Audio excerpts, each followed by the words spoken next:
कि हम सब लोग जिस नबी का कलमा पढ़ते हैं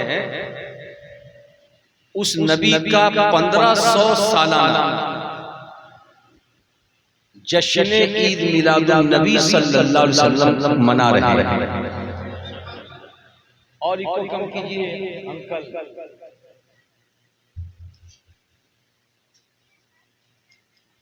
आज दुनिया का कौन सा वो इंसान है जो आज की रात खुश नहीं है? इसलिए कि कुरान की एक आयत है जिस आयत में अल्लाह रब्बुल इज्जत ने कमोबेश 18,000 मखलूकात के लिए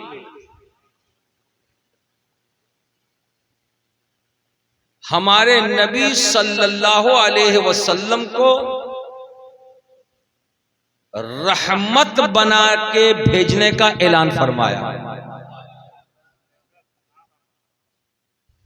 और दूसरी जगह अपने बारे में फरमाया कि मैं रब्बुल आलमीन हूं और मेरा रसूल रहमतुल लिल आलमीन है। प्यार से बोलिए, अल्लाह आलमीन का रब है और आलमीन में जमीन भी शामिल है। एक आलम है, आसमान भी आलमीन में है, चांद भी आलमीन में है, सितारे भी आलमीन में है, सूरज भी आलमीन में है, शजर भी आलमीन में है, हजर भी आलमीन में है। दुनिया की हर चीज आलमीन में है और हर चीज को पालने वाला अल्लाह है जो खुद फरमाता है कि मैं रब्बुल आलमीन हूं और अपने महबूब के लिए फरमाता है जिन जिन चीजों का मैं रब हूं उन सारी चीजों के लिए मेरा रसूल रहमत है। इसलिए आज कोई खाली दम के मुसलमानों खुशफहमी में मुब्तला होने की जरूरत नहीं है कि ये खुशी का दिन सिर्फ और सिर्फ हमारे लिए है। नहीं, जमीन भी मुस्कुरा के कह रही है कि मैं भी आज खुश हूं, आसमान भी कह रहा है मैं भी खुश हूं, चांद भी कह रहा है मैं भी खुश हूं, सितारे भी कह रहे हैं हम भी खुश हैं, सूरज भी कह रहा है हम भी खुश हैं, फरिश्तों की जमाअत भी कह रही है हम भी खुश हैं, जिन्नात की जमाअत भी कह रही है हम भी खुश हैं, इंसान भी कह रहा है हम भी खुश हैं। इसलिए कि जिस रसूल की विलादत का ये प्रोग्राम है उस रसूल को कायनात के जर्रे जर्रे के लिए अल्लाह तबारक व ताला ने रहमत बनाया है। इसलिए मेरे नबी का एहसान जमीन पर भी है, आसमान पर भी है, चांद पर भी है, सूरज पर भी है, सितारों पर भी है, शजर पर भी है, हजर पर भी है, पहाड़ पर भी है, पर्वत पर भी है, फरिश्तों पर भी है, जिन्नात पर भी है, इंसान पर भी है। इसीलिए आला हजरत कहते हैं या रसूल अल्लाह जमीनो जमा तुम्हारे लिए, मकीनो मका तुम्हारे लिए, चुनीनो चुना तुम्हारे लिए, बने दो जहां। नारे तकबीर, नारे रिसालत, हाय हाय, जिंदाबाद जिंदाबाद। प्यार से बोलिए सुभान अल्लाह। और मुझको ये जान करके खुशी मिली, आपके खतीब व इमाम खतीब जमा साल आलिम बाकमाल हजरत मौलाना मंजूर आलम साहब मिसबाही, जिन्होंने मुझे बताया कि ये जलसा 46वां जलसा है, बोलिए ना। और मैं देख रहा हूं कि 46 के ऊपर वाले लोग भी यहां हैं और 46 के, अरे बोलिए ना, नीचे वाले भी हैं। जो नीचे वाले हैं वो जब से आंख खोले तब से जलसा देख रहे हैं। और मैं समझता हूं चाहे 46 के ऊपर वाले हों चाहे 46 के नीचे वाले हों, सब सुनो, मैं जो बताना चाहता हूं कि अल्लाह रब्बुल इज्जत अपने महबूब के बारे में खुद फरमाता है कि मेरे महबूब को मैंने आदम अलैहिस्सलातो व तस्लीम से पहले पैदा फरमाया, नूरी शक्ल में, और उस नूर से मेरे रसूल कहते हैं कि अल्लाह ने कुल कायनात को बनाया, और कायनात में हजरत आदम भी दाखिल हैं। तो जब आदम अलैहिस्सलाम को पैदा नहीं फरमाया था तो अल्लाह ने हजरत आदम से लेकर हजरत ईसा तक सारे नबियों की रूहों को जमा किया, और जमा करके अल्लाह रब्बुल इज्जत ने पूछा कि मैं तुम्हारे बाद अपने एक महबूब को भेजूंगा, बोलो बोलो क्या उस पर तुम ईमान लाओगे, उसकी मदद करोगे? तो हजरत आदम से लेकर हजरत ईसा तक सारे नबियों ने परवरदिगार की बारगाह में अल्लाह रब्बुल इज्जत के एक होने और उसके महबूब से मोहब्बत करने का वादा किया। तो अब मुझे कह लेने दो कि 46 की अब तादाद नहीं, 4600 की तादाद नहीं, 46,000 की तादाद नहीं, बल्कि अभी आदम पैदा नहीं हुए उससे पहले मेरे मुस्तफा का जिक्र हो रहा है। अभी आदम नहीं आए मेरे नबी का जिक्र हो रहा है। अभी आदम नहीं आए मेरे प्यारे नबी सल्लल्लाहु अलैहि वसल्लम का तस्करा हो रहा है। आसमानों में तस्करा हो रहा है, जमीन पे तस्करा हो रहा है, सितारों में तस्करा हो रहा है, अंजुमन में तस्करा हो रहा है, पहाड़ों में तस्करा हो रहा है। यही वजह है कि आपके दादा परदादा गुजरे उसी नबी का तस्करा करते हुए आप भी कर रहे हैं, और इंशाअल्लाह ताला कयामत की सुबह तक मुस्तफा जाने रहमत का तस्करा होता रहेगा। आला हजरत कहते हैं अर्श पे ताजा छेड़छाड़, फर्श पे तुरफा धूमधाम, अर्श पे ताजा छेड़छाड़, फर्श पे तुरफा धूमधाम, कान जिधर लगाइए तेरी ही दास्तान। हाय हाय हाय, जिंदाबाद जिंदाबाद, जिधर लगाइए। या रसूल अल्लाह। नारे तकबीर, नारे रिसालत, सरकार की आमद, दिलदार की आमद, आका की आमद। जिंदाबाद जिंदाबाद। प्यारे नबी सल्लल्लाहु अलैहि वसल्लम को अल्लाह तबारक व ताला ने 1500 साल पहले मक्के की वादी में पैदा फरमाया, लेकिन अभी नबी पैदा नहीं हुए थे कि हजरत मूसा आ चुके थे। हजरत मूसा को किताब मिली थी तौरात, हजरत ईसा आ चुके थे, ईसा को किताब मिली थी इंजील, हजरत दाऊद आ चुके थे, हजरत दाऊद को किताब मिली थी ज़बूर। ये अल्लाह की तरफ से। ज़बूर के पन्ने पन्ने में मेरे रसूल का तज़किरा था, तौरात के पन्ने पन्ने वरक वरक में मेरे रसूल का तज़किरा था, इंजील के वरक वरक में मेरे रसूल का तज़किरा था। ये मेरे नबी के पैदाइश से पहले सारे के सारे नबियों के पास मेरे रसूल का तज़किरा, किताबों में तज़किरा। चुनांचा रबीउल अव्वल की 12 तारीख आई, रात जैसे गुजरी, सुबह सवेरे पहाड़ के ऊपर से एक यहूदी जो तौरात का आलिम था, आज हमारे यहाँ मुसलमानों में कुरान के आलिम होते हैं, उस वक्त तौरात के आलिम होते थे। तौरात का आलिम पहाड़ के ऊपर से शहरे मक्का में खानदाने कुरैश में आया, और सुबह सवेरे आके पूछता है क्या रात में कोई बच्चा जन्म लिया है? लोगों ने कहा हमें पता नहीं, जरा मालूम करो। जब लोगों ने मालूम किया तो पता चला हाँ, काबे के मुतवल्ली हजरत अब्दुल मुत्तलिब के घर में एक बच्चा पैदा हुआ है। झूम के बोलो सुभान अल्लाह। एक बच्चा पैदा हुआ है।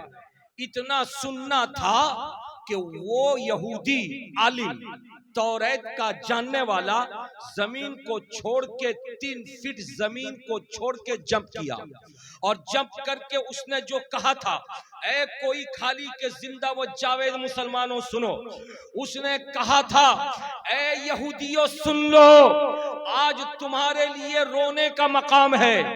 ऐ बनी इसराइलियों सुन लो, आज तुम्हारे लिए रोने का मकाम है। लोगों के कान खड़े हो गए। बनी इसराइलियों ने पूछा क्यों? कहा कि आज तक तुम में नबी थे, अब कोई भी यहूदियों में, बनी इसराइलियों में नबी नहीं है। अब तो अल्लाह ताला ने अपने महबूब को पैदा फरमा दिया है, मोहम्मद अरबी को पैदा फरमा दिया है। लोग पूछ रहे थे, ए यहूदी तौरात का आलिम, बता ये पैदा होने वाला तो अभी बच्चा है, तुम्हें कैसे मालूम कि यही बच्चा नबी होगा? तो उस आलिम ने जो कहा था सुनिए, उसने कहा था कि मैं तौरात में पढ़ा था कि अल्लाह तबारक व तआला जब अपने आखिरी नबी को पैदा फरमाएगा तो उसकी पहचान ये होगी कि आसमानी दुनिया में एक सितारा है, जिस सितारे का नाम उस किताब में लिखा था कि वो सितारा जहां पे तुलू होता है वहीं पे रहता है, टस से मस नहीं होता, न दाएं जाता है, न बाएं जाता है, न आगे जाता है, न पीछे जाता है। मगर तौरात में लिखा था जिस दिन वो सितारा अपनी जगह छोड़ करके वो दूसरी जगह मुंतकिल हो जाएगा, समझ जाना वही दिन आखिरी रसूल के पैदाइश का दिन है, वही दिन आखिरी नबी की विलादत का दिन है। तो मैं रोजाना रात में उठ करके उस सितारे को देखता था। जब से मैंने होश संभाला तब से लेकर आज तक रोजाना रात में उस सितारे को मैं देखता था, मगर रोज रात में वो सितारा अपनी जगह पे रहता था, टस से मस नहीं होता था। लेकिन कल रात मैंने जब उस सितारे को देखा तो वो सितारा अपनी जगह छोड़ चुका है, वो दूसरी जानिब जा चुका है। मैंने समझ लिया कि यही रात नबी आखिरुज़्ज़मा की पैदाइश की रात है, यही रात खातमुन नबिय्यीन की पैदाइश की रात है, यही रात रसूलों के इमाम की पैदाइश की रात है। इसीलिए मैंने कहा कि जब सितारा अपनी जगह से हट गया तो आज की रात में खानदाने कुरैश में जो बच्चा पैदा हुआ है वही आखिरी नबी है, वही आखिरी पैगंबर है, वही आखिरी रसूल है। फिर दुनिया ने देखा था कि उस यहूदी ने जो कहा था वो बिल्कुल 100% दुरुस्त हुआ कि प्यारे नबी सल्लल्लाहु अलैहि वसल्लम पैदा हुए और दुनिया का बच्चा पैदा होता है, रोते हुए पैदा होता है, मगर वो आमिना के घर में आने वाला मेरा नबी जब पैदा हुआ तो सर को जमीन पे रखा, हाथ को आसमान की तरफ उठाया और रब्बे हबली उम्मती,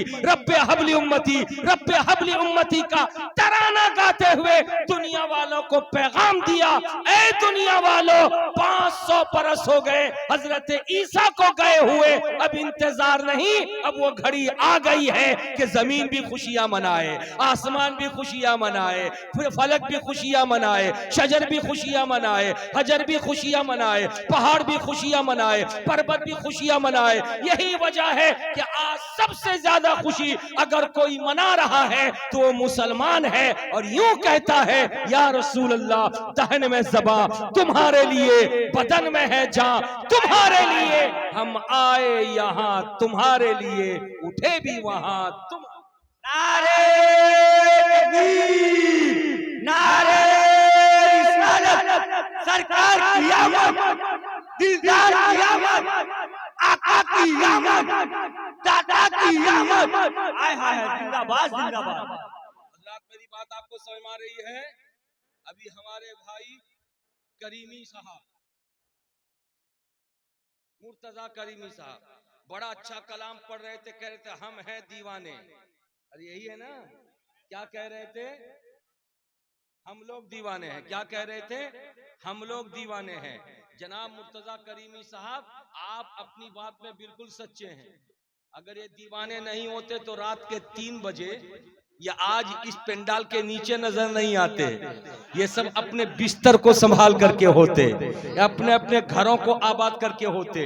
इन बच्चों की खुशी आप नहीं देख रहे हैं, इन बड़ों की खुशी आप नहीं देख रहे हैं, इन माओ बहनों की खुशी आप नहीं देख रहे हैं, इन नमाजियों की खुशी आप नहीं देख रहे हैं। क्यों ना हो, इसलिए कि रमजान शरीफ गुजरने के बाद जो ईद का दिन आता है और 10 जिलहिज्जा को जो बकरीद का दिन होता है, वो हमारे लिए हकीकी मानों में 2 ईद है, ईद उल फितर और ईद उल अजहा। हकीकी मानों में वो 2 ईदें हैं। लेकिन आज अगर ईद मिलादुन नबी न होता और रसूल की पैदाइश न होती तो न हमें रमजान मिलता, न ईद उल फितर मिलती, न ईद उल अजहा मिलती। ये सदका है मुस्तफा जाने रहमत का, इसलिए कि वो जो न थे तो कुछ न था, वो जो न हो तो कुछ न हो। जान है वो जहान की, जान है तो जहान। हाय हाय हाय, जिंदाबाद जिंदाबाद। मैं आपको बताना ये चाह रहा था, मेरे नबी सल्लल्लाहु ताला अलैहि वसल्लम पैदा हुए, 7वां दिन है पैदाइश का। कौन सा दिन है? प्यार से बोलिए। 7वां दिन है। अरब का एक दस्तूर था कि टाउन और शहर में जो बच्चे पैदा होते थे उन बच्चों को देहात में भेज दिया जाता था, इसलिए कि देहात की आबो हवा ताजा होती थी, बच्चों को आराम मिलता था। शहर के बनिस्बत देहात की आबो हवा और फिजा अच्छी होती है।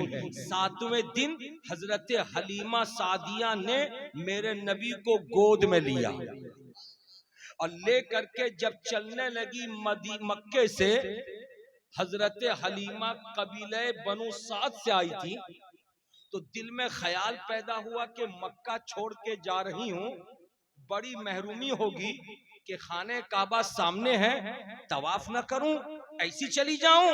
नहीं, आई हूं तो तवाफ कर लूंगी, फिर यहां से निकलूंगी। प्यार से बोलिए। हजरत तवाफ किसको कहते हैं? आप लोगों में बहुत सारे लोग हज किए होंगे या हज नहीं किए तो उम्रा किए होंगे। आप जानते हैं कि तवाफ खाने काबा का फेरा लगाना, 7 फेरा लगाते हैं तो 1 तवाफ होता है। बोलिए, 7 फेरा लगाते हैं तो 1 तवाफ होता है।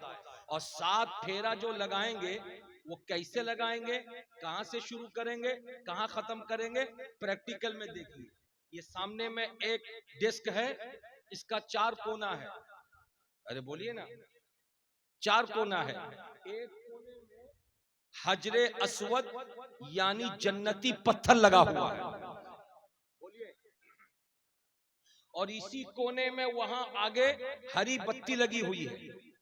जितने तवाफ करने वाले, चूंकि वो हजरे अस्वद देख नहीं पाएंगे, दूर खड़े हैं, तो बत्ती देखेंगे लाइट।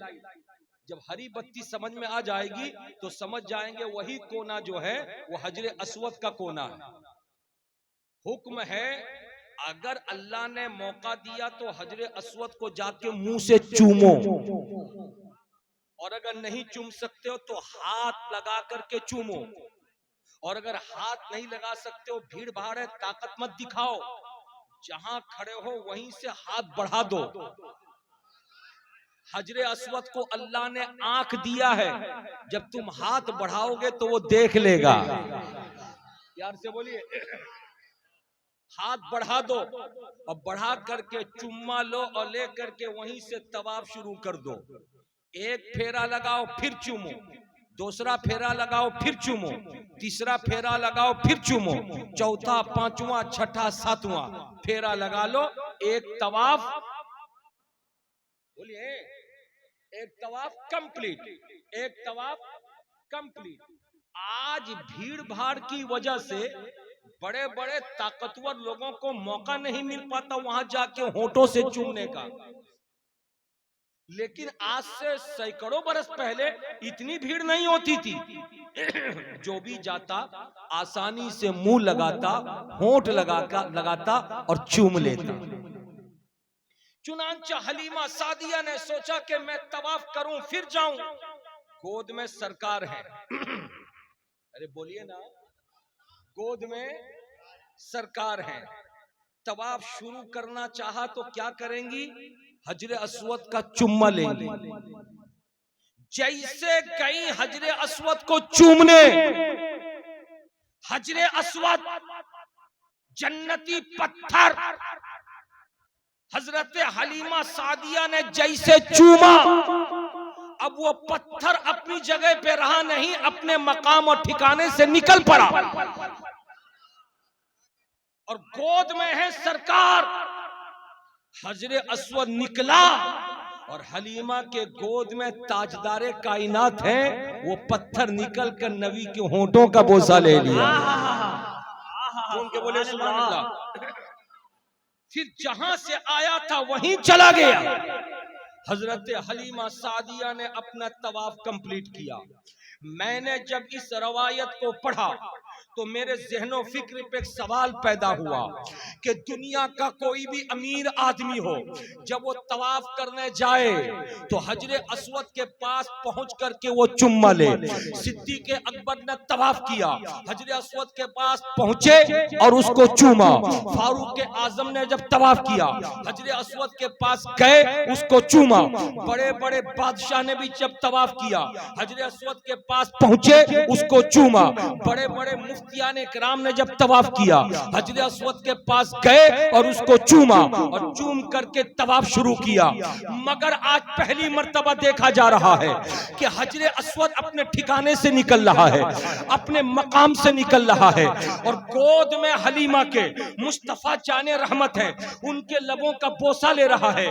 मैंने हजरे अस्वद से पूछा, मैंने हजरे अस्वद से एक सवाल कायम किया, ऐ हजरे अस्वद बोल, आज तक तू अपने ठिकाने से निकला नहीं है, जो भी तवाफ करने आता वो तेरे पास आता है, मगर आज पहली मर्तबा तू अपने ठिकाने को छोड़ के निकल रहा है और निकल करके हलीमा के गोद में रहने वाले उस शानदार रसूल के लबों का बोसा ले रहा है। आखिर वजह क्या है? जैसे मैंने हजरे अस्वद से पूछा था तो हजरे अस्वद ने एक जवाब दिया। अगर आप सुनना चाहो तो वो जवाब मैं आपसे शेयर कर दूं। अरे सुनना चाहते हैं? बोल दीजिए प्यार से या रसूल अल्लाह, या रसूल अल्लाह। जैसे मैंने हजरे अस्वद से पूछा था तो हजरे अस्वद ने जवाब दिया। सखावत हुसैन बरकाती बोलो कि हलीमा की गोद में आने वाला कौन था और मैं कौन हूँ? मैंने कहा मैं तुम्हारे बारे में जानता हूँ कि तू एक पत्थर है। कहा मैं कहाँ का पत्थर हूँ? मैंने कहा तू जन्नत का पत्थर है। कहा इतना तय हो गया मैं जन्नती हूँ? मैंने कहा हाँ हाँ तू जन्नती है। दुनिया में तू आया है हजरे अस्वद की शक्ल में और खाने काबा के कोने में लगा हुआ है, लेकिन तू है जन्नती। बस इतना कहना था। उसने फौरन जवाब दिया कि सुनो कि जब क्लास में पढ़ने के लिए बच्चे बैठते हैं, स्कूल में जब जाते हैं, क्लास में जब टीचर आता है तो टीचरों को देख करके इस क्लास के बच्चे खड़े रहते हैं या बैठे रहते हैं? मैंने कहा वो खड़े हो जाते हैं। कहा सुनो सुनो, महफिल में जब मौलाना तकरीर करने के लिए आते हैं तो पब्लिक बैठी रहती है या खड़ी होती है? मैंने कहा खड़ी हो जाती है। कहा मुरीदों के सामने जब पीर आते हैं तो मुरीद बैठे रहते हैं या खड़े हो जाते हैं? मैंने कहा खड़े हो जाते हैं। कहा जब इतना जवाब सुन लिया तो सुनो, मैं हूं जन्नती पत्थर और हलीमा के गोद में जो आने वाला है वो कोई मामूली नहीं है। नाम उसका मोहम्मद है, मगर खुदा ने उसको जन्नत का मालिक बनाया है। प्यार से बोलिए, झूम के बोलिए, मैं हूं जन्नती और हलीमा की गोद में है मालिके जन्नत। मैं हूं जन्नती, हलीमा की गोद में है मालिके जन्नत। तो जब मालिके जन्नत मेरे पास आ गए तो मेरी मोहब्बत को गवारा नहीं हुआ कि मैं अपने ठिकाने में रहूं, मैं अपनी जगह पे रहूं, मैं अपने मकाम पर रहूं। नहीं नहीं, मैंने मालिके जन्नत को देखकर खुदा से दुआ किया, परवरदिगार जिस जन्नत का पत्थर मुझको तूने बनाया है, मुस्तफा जाने रहमत को उसी जन्नत का तूने मालिक बनाया है। अब जब मालिक आ गया है तो मुझको तू ताकत दे दे कि मैं उठ जाऊं, मैं निकल जाऊं। खुदा ने ताकत दी और मैं जा करके नबी कौनो मका के लबों का चुम्मा ले लिया, लबों का बोसा ले लिया। तो एक कोई खाली वालों मुझे कह लेने दो, आज अगर नबी का नाम सुन करके अगर आप खड़े होके या नबी सलाम अलैक पढ़ते हैं, या रसूल सलाम अलैक पढ़ते हैं, अजान में अगर नबी का नाम सुन करके अंगूठे को चूमते हैं, ये कोई हैरत की बात नहीं है, ये जन्नती होने की पहचान है। नारे तकबीर, नारे रिसालत, सरकार की आमद, दिलदार की आमद, आका की आमद, दाता की आमद। जिंदाबाद जिंदाबाद। इसीलिए तो आला हजरत कहते हैं, अगर सलाम पढ़ते हो तो पढ़ते रहो, नबी का नाम सुन के दुरूद पढ़ते हो तो पढ़ते रहो, अजान में तकबीर में रसूल का नाम सुन के अंगूठा को चूमते हो तो चूमते रहो, या नबी सलाम अलैक पढ़ते हो तो पढ़ते रहो, मुस्तफा जाने रहमत पे लाखों सलाम पढ़ते हो तो पढ़ते रहो। इसलिए कि ये जन्नती होने की पहचान है। जो जन्नती होता है उसी के दिल में नबी की मोहब्बत होती है, और जब मोहब्बत नबी अंगड़ाई लेती है तो जन्नती मुतमईन नहीं रहता, नबी की मोहब्बत में तड़प जाता है। आला हजरत लिखते हैं, तुझसे और जन्नत से क्या मतलब, मुनाफिक दूर हो, हम रसूलुल्लाह के, जन्नत रसूलुल्लाह की, अर्शे हक है मसनदे रिफात रसूलुल्लाह की, देखनी है हश्र में इज्जत रसूलुल्लाह। प्यार से बोलिए सुभान अल्लाह। मेरी बात आपको समझ में आ रही है? अरे प्यार से बोलिए ना, समझ में आ रही है? अब जरा सा जहन करीब कीजिए, ये नबी कौनो मकान सल्लल्लाहु अलैहि वसल्लम है। आका कायनात सल्लल्लाहु ताला अलैहि वसल्लम जब जरा सा बड़े हो गए जरा सा बड़े हो गए, नबी के दादा का नाम अब्दुल मुत्तलिब था। क्या नाम? अब्दुल मुत्तलिब। वो कितने सोने दादा थे। आज आप लोगों में भी बहुत सारे दादा हैं, अपने पोतों पे फख्र करते हैं। अरे बोलिए ना। और इतना प्यार करते हैं, इतना प्यार करते हैं, जेब में अगर पैसा नहीं भी है और पोता उंगली पकड़ के दादा की जा रहा है, अगर वो किसी दुकान में खड़ा हो गया तो दादा ने देखा पैसा नहीं है, फिर भी दुकानदार से कहते हैं कि दे दे, जो मेरा पोता लेगा मैं बाद में पैसा दे दूंगा। अरे बोलिए, ऐसा है कि नहीं है? ऐसा है ना। बाबा अगर कह दे कि क्या किया आपने, क्या जरूरत थी खरीद के देने की, पैसा नहीं था तो बाकी लेके देंगे आप, बच्चे का बाप बोल रहा है, तो दादा मुस्कुराते हैं, मुस्कुरा के कहते हैं, बेटा इसको तू समझेगा नहीं, जब तू दादा बनेगा तब तुझको समझ में आएगा। अरे बोले, बात ऐसे ही है ना, मामला ऐसे ही है। तो दादा का दिल। और अगर यहाँ पे ठहर के अगर मैं दादी के बारे में तस्करा ना करूं तो ये जो हवा की बेटी बैठी है ना, ये सब नाराज हो जाएंगे। ऐसा नहीं है किसी दादा ही तड़पता है, दादी भी तड़पती है। अरे बोलिए ना, मजाल है दादी के सामने उसके पोते को कोई एक तमाचा मार दे, मजाल है। दादी उसके घर को तहस नहस कर देगी, खुद भूखी रह जाएगी, मगर पोता पोती भूखे रहे ये गवारा नहीं है। लेकिन जब आप जैसे दादा इस अंदाज के हैं तो नबी कौनो मकां के जो दादा होंगे वो कितने निराले होंगे। अब्दुल मुत्तलिब का क्या कहना, खाने काबा के मुतवल्ली हैं। कौन है? खाने काबा शरीफ के मुतवल्ली हैं। रोजाना शाम में सहने काबा पे गद्दा बिछाया जाता था, काबे के सहन पे। हजरत अब्दुल मुत्तलिब दादा है प्यारे नबी के, वो उस गद्दे पे बैठते थे और इलाके के जो बड़े बड़े रऊसा होते थे, चौधरी होते थे, वो आते थे और हजरत अब्दुल मुत्तलिब मुतवल्ली काबा से बातें करते थे, राय मशवरा करते थे, मगर किसी की हिम्मत नहीं होती थी कि गद्दे पे कदम रख दे। हजरत एक दिन काबे के वो लोग जो रोजाना आते थे हजरत अब्दुल मुत्तलिब से मिलने, उन्होंने देखा कि ये गद्दा इतना पाकीज़ा गद्दा है कि इस गद्दे पे कोई कदम नहीं रखता, मगर एक बच्चा जो उस गद्दे पे खेल भी रहा है, चढ़ भी रहा है, बैठ भी रहा है,